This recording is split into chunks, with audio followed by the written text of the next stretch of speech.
You play in Virtual World and this card hits the graveyard, it's game over. You win 100% of the time. Hello my friends, I'm going to show you guys my deck profile that I hit top 100 on Dueling Book. You'll be able to see it on a picture right now. And I went undefeated on my locals last night using this same deck profile. And this deck is just honestly so powerful. And I think it has one of the biggest toolbox in the entire game. You can switch up the extra deck so many times.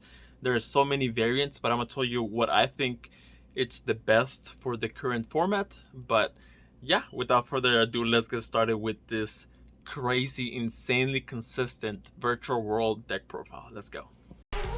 Are you ready now? Turn it up. Hey, are you ready for this? Alright, before I begin, shout out to Game Master, which is in Rowlett, Texas, which is the Yu-Gi-Oh! TCG game store that I usually play at, and the people there are so supportive and so competitively. So shout out to everybody and the owner, Justin, also shout outs.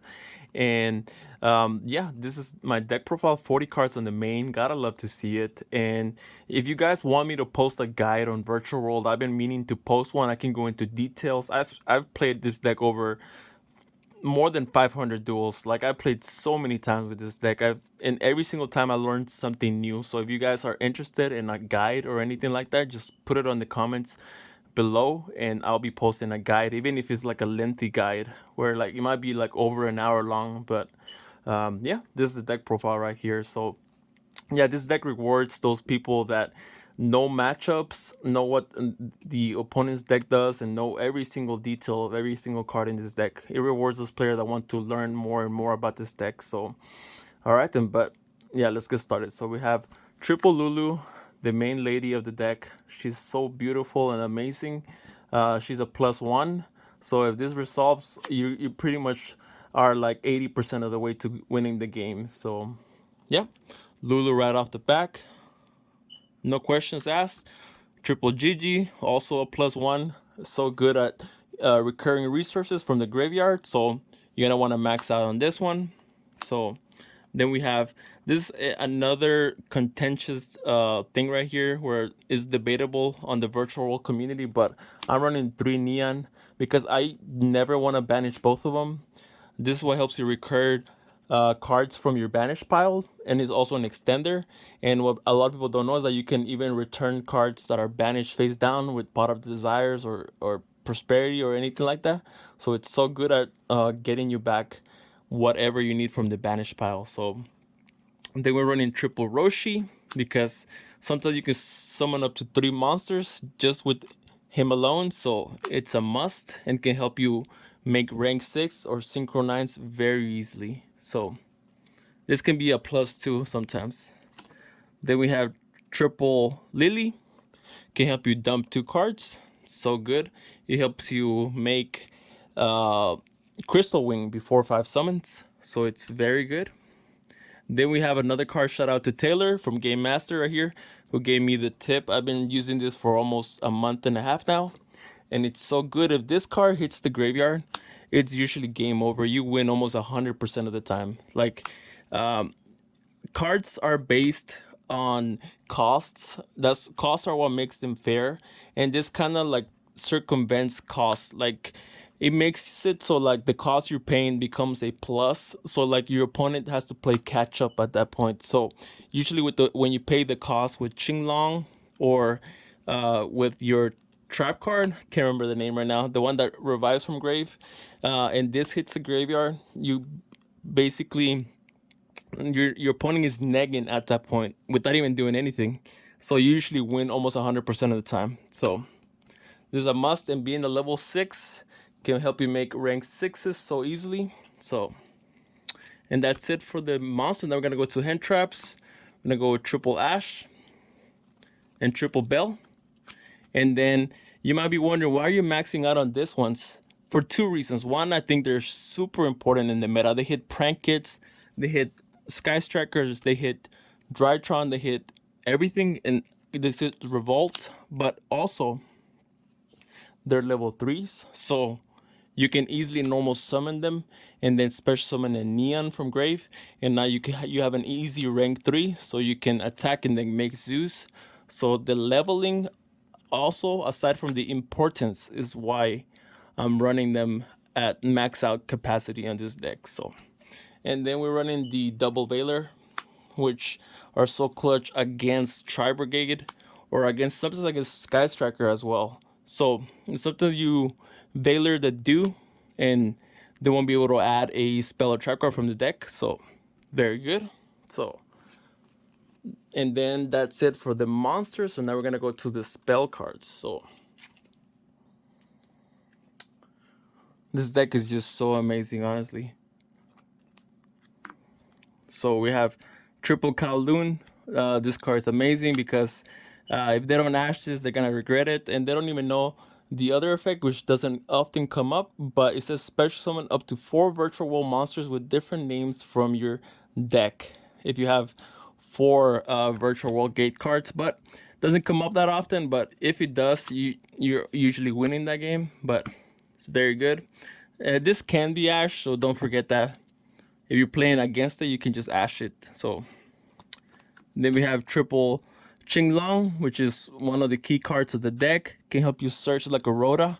Can help you search for any virtual world monster you want. Not just that, but it helps you get your Destiny Heroes Malicious to the graveyard, which can help you plus and win the game. So, and not just that, but it's also an imperm. Today I was playing against a Dogmatica Invoke Shadow player who he chained his Schism to my Lulu. So once Lulu came out, Winda was already on the field, but I had this on my hand, so I sent whatever my Lulu sent to the graveyard. I banished it, and I negated the Winda. So this can help you play around those annoying cards, because it's like an imperm. So then we have a +1, Pot of Desires.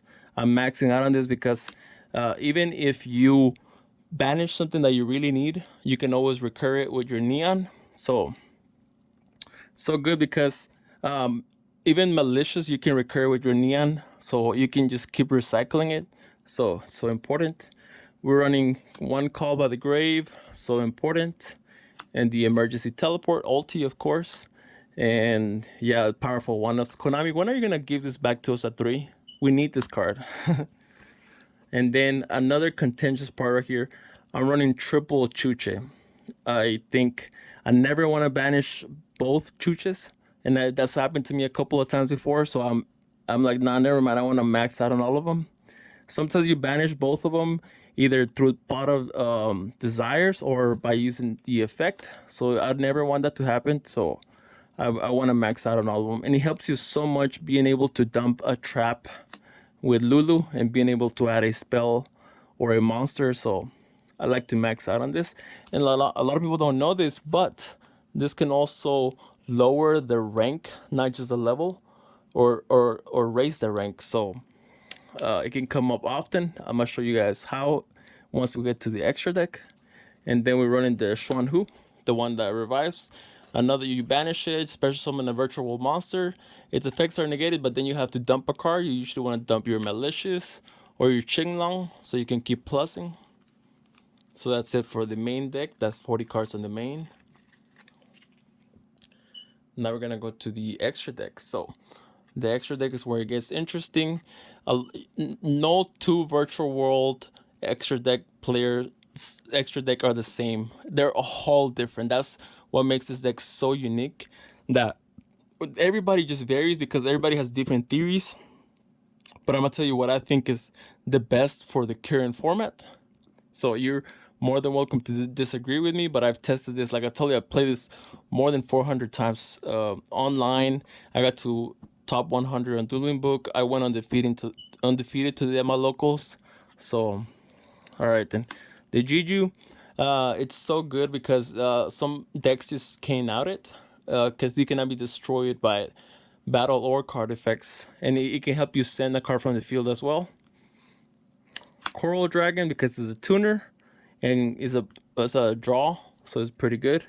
Starish Charge Warrior as a Synchro 6 draw as well. So we have the 2 upstarts right here. Then we're running the Zolkin Crystal Wing package. It's so free to make in this deck, so that's why we're adding it. And this card is so annoying to out. by a lot of decks because it has like no cost to negate and destroy, and you can just do it on your turn, on their turn, on your turn, on their turn. So if they cannot out this, a lot of people just scoop. It's such a powerful monster. Then we're running the best, in my opinion, one of the best synchro decks in all of this Yu-Gi-Oh game.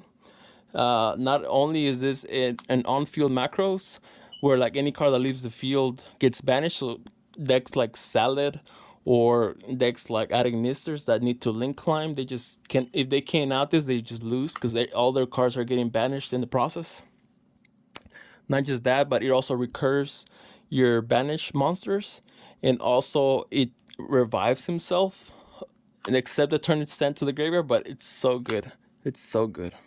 Like, just like all the effects that he has alone. It's a generic 9, so it's amazing. Then one Vermilion. A little cool trick that you can do with him is you can pop itself either with Chuche or with its own effect, and then you can return a Lulu from the banish pile to your hand. So a little trick that you can do, and not just that, but you can also pop a back row that you're worried about. Then that's it for the synchros. Now we're gonna go for the XYZs. We're running the break sword. Why are we running break sword? Because sometimes we want to detach one to pop 2 cards on the field. We pop one of our Qinglongs and one of their cards. And not just that, but also a 2000 attack, which is pretty high for a rank 3. And Salad is good in the meta, so you usually want to run over the Sunlight Wolf, which is 1800. And a lot of monsters, you can just run over them with 2000, and then you can make zoos after that. So I love this card a lot. Then we're running the Downer for our Zeus. Fortune Tune. This has single-handedly won me so many matches. He cannot be targeted, and if he would be destroyed either by battle or card effect, you can detach one material instead. So usually it's a for sure way to make Zeus when this comes out on the field. Then we running the one Gossip Shadow because sometimes we want to make it before we hit the 5 summons, so we can keep comboing off without worrying about Nibiru. M7. M7 is a card. Today I was playing against the Dogmatica Invoke Shaddoll player, and I made this at the end of my combo. I added back the Ash. He had one card in his hand, so I couldn't OTK him. So I'm like, you know what? I'm going to secure this game. So I added back an Ash from the graveyard, and he was just like, oh, you can add back any card? I'm like, yeah. And then he saw his hand, and he scooped after that. And then we're running the Beatrice, because we can make it in this deck so easily. Not just that, but usually on your turn, you want to send what I'm going to show you on the side deck, or you want to send Neon if you want to keep comboing off, and then during their turn, you want to send the utility card. So it's so amazing. The one Fan so good against Sky Striker because we can either banish their Shizuku plus the Ray in the graveyard, so Ray won't come out. And against a lot of decks, you can just banish 2 of their crucial cards and they won't be able to get them back. Against Prankis, you banish the Butler from the graveyard, and usually they don't have a way to get them back. And the Man of the Hour Zeus himself, which I think one day will get banned or limited. It's so strong, but let's take advantage of him right now because he's a new card, so they won't touch him for at least for another ban list. So now we're gonna go to the side deck. So the side deck is where it gets spicy, and I didn't really want to show this off, but since you guys, I really enjoy you guys, all the comments and likes that you guys leave on my videos, then I'll be sharing it with you guys. So Raigeki is limited for a reason. A lot of people think that this can come back at 3, but no, it's not. It's not like Lightning Storm. I'm also running Lightning Storm, but they don't need to be in attack position. They don't even have to be face up. This just wipes out all their field. So it, at the very least, it will be a negation, like to bait out a negation at the very least. But at best case scenario, you wipe out all their board. So double Lightning Storm. I didn't want to max out on this because it's not a quick play, but when it comes in clutch, like against Eldritch or Sky Striker, I was playing against Sky Striker today and I wiped their whole back row. So clutch. But I think there's one card better than this, which is the Twin Twisters, because it's a quick play, can help you on standby phase destroy the Pandemonium so they can't chain it, or you can chain to an anti-spell fragrance or an Imperial Order. So I believe this card is just so clutch. Or the Schism as well. They were running triple Droll because it's necessary against Drytron. The one Pankratops, you guys know how much I love Panky Boy. He can win you games by himself, so I always try to have him in my side decks. Then we're running the Zombie World and the Banshee. We send this off our Beatrice. If you want easy wins, this is better than Imperial Order and Anti-Spell Fragrance against decks like Tri-Brigade or Salamangreat, or decks that require a specific type. So yeah, this is an auto win. So many times online against high rated duelists, I do this and they just scoop after that. So, and then we're running the double anti-spell fragrance and the one Imperial Order, because they're also instant wins against some decks like Sky Striker and other decks like that. If they don't have an out to it, they just kind of lose. So it's necessary. So yeah, that's 15 for the side deck. So hope you guys enjoy this deck profile. I believe this is one of, if not the best deck of the format, if mastered. So this is not just a deck that you pick up one time and then you know how to play it. This is more of a deck that you have to grind to get the hang of it, but it pays off in the end. So as always, guys, this was Yara here, and I'll catch you in the next video. Take care.